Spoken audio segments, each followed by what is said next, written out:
You know, 1980s movies never believed in restraint, and they weren't just more violent and over the top. They were meaner, weirder, more sexual, and definitely more politically incorrect, and sometimes just completely insane. So today I have 10 totally uncensored 80s action movies that'll remind you just how far Hollywood was willing to go in the 1980s. So pop that tape in. I got you. Let's go do this.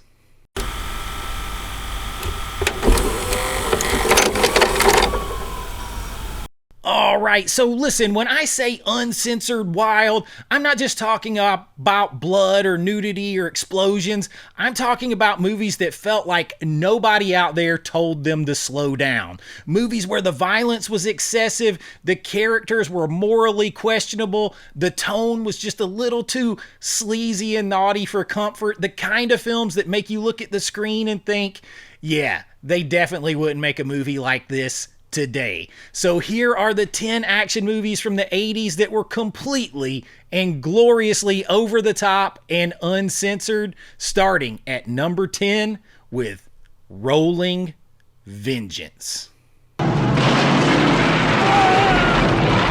Rolling Vengeance, because the police aren't fast enough.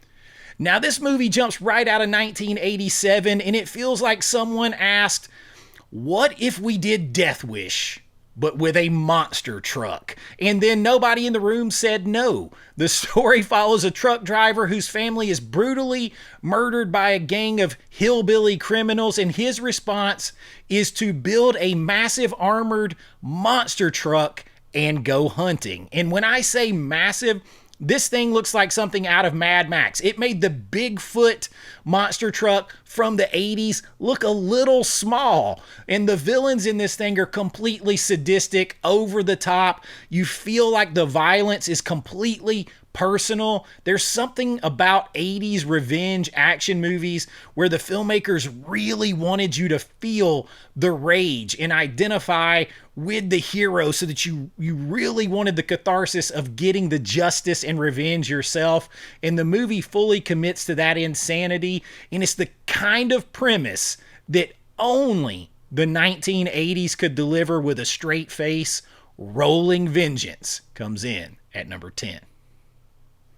Now, staying in 1987, we changed the channel just a little bit to a different kind of action movie with Deathstalker Part 2. If you want to understand how gloriously unfiltered 80s fantasy action was, Deathstalker 2 is the perfect example. The sword and sorcery filmmaking here is at its most shameless, and the plot that kind of exists is about a rogue warrior hired to protect a princess and help her reclaim her throne. But the real selling point here is the movie's tone. Part action, part fantasy adventure, and part borderline softcore comedy. And this is the era when fantasy films leaned hard into the barbarian exploitation vibe. So you've got ridiculous villains, over-the-top sword fights, constant streams of jokes about sex and seduction, lots of innuendo. And what makes Deathstalker 2 especially interesting is that it was made by Roger Corman's company, which is famous for producing low-budget genre films that pushed boundaries and good taste, and I mean that with all the love. But Corman believed that if audiences were going to rent something off a video store shelf, it better look exciting, and it better be filled with things that keep their attention. So these movies packed action, violence, and just enough naughtiness to make them feel dangerous. Deathstalker 2 absolutely understood the assignment. It comes in at number 9.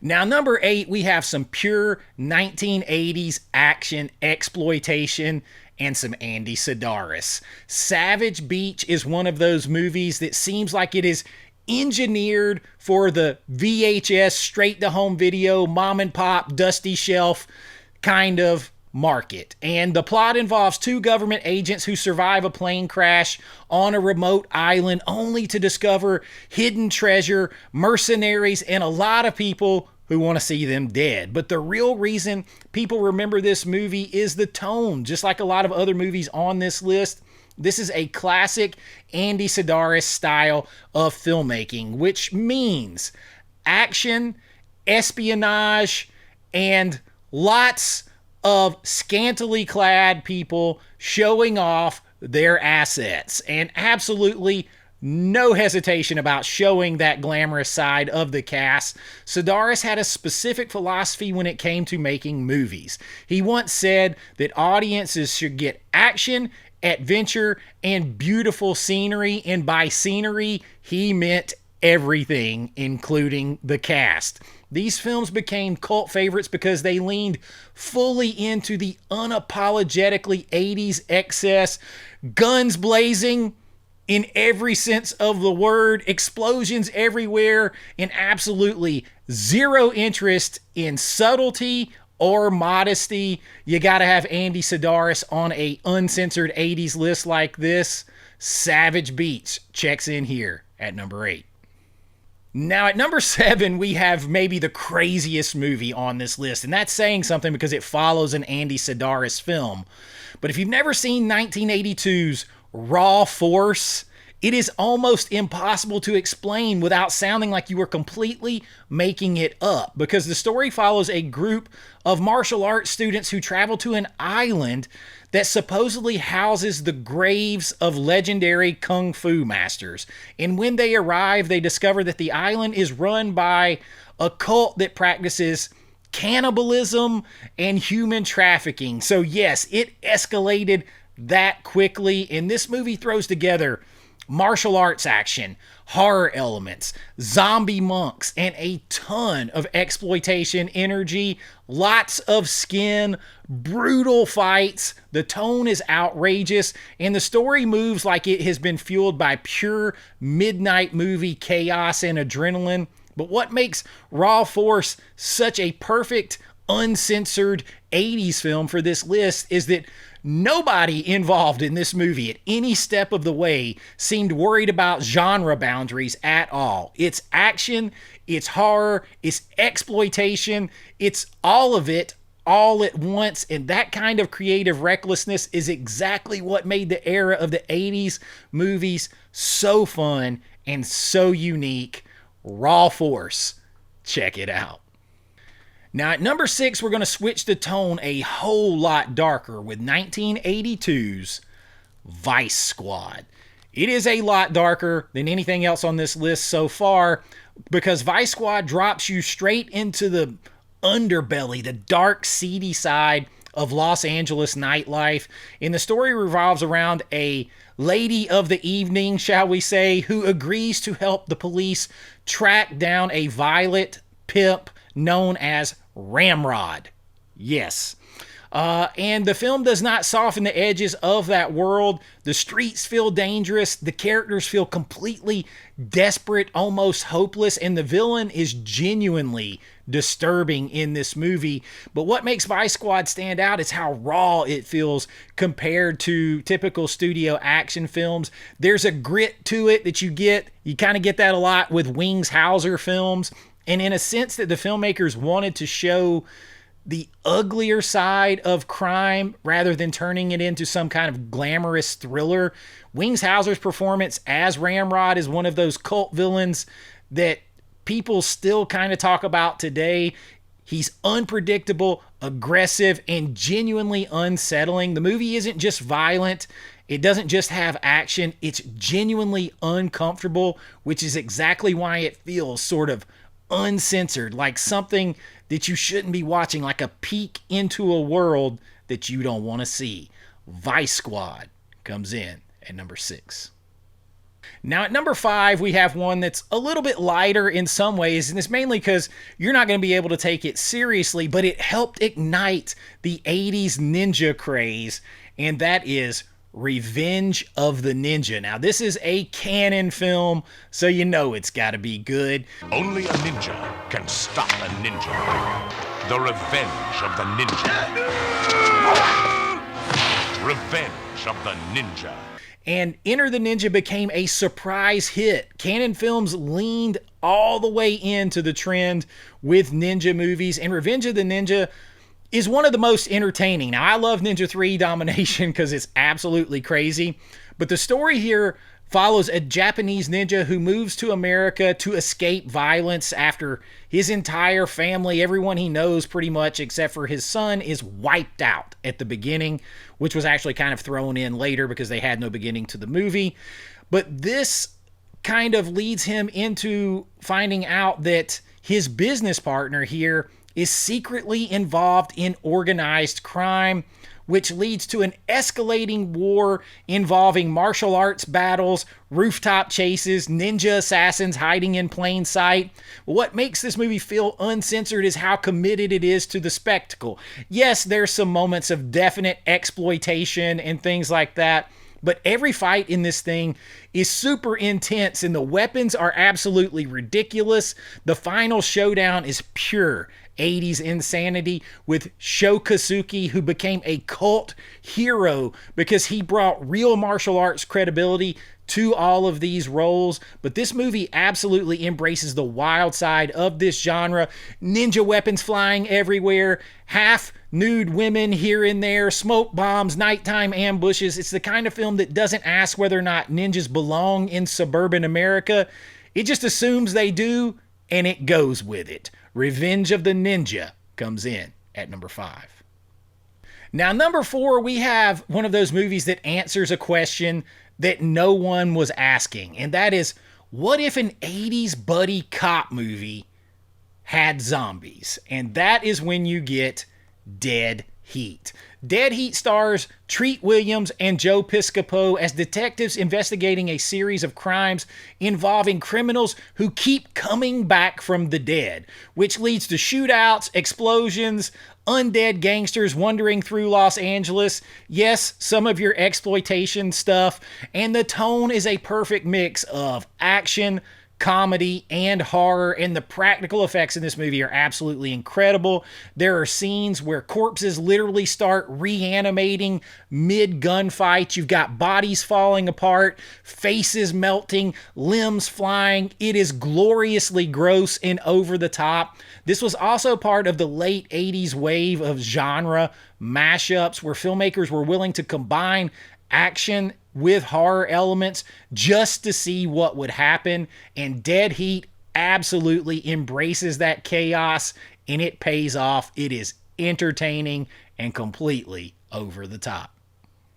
Now, at number 3 is one that feels a little bit different because it's a big studio with big names, and I am talking about Red Heat. And this one is kind of fascinating. It really is, because it feels surprisingly uncensored, raw, gritty, underground, but it's starring Arnold Schwarzenegger. It's starring James Belushi. You have lots of recognizable faces and a studio engine behind it, but Red Heat pairs Arnold and Belushi together in a Soviet-American buddy cop story set in Chicago, where Schwarzenegger plays a Russian police officer pursuing a brutal drug lord who escapes to the United States. And what is interesting here, again, all these movies, interesting tone, because the violence is intense, the criminals feel dangerous, the world feels seedy, dark, grimy, and unsettling.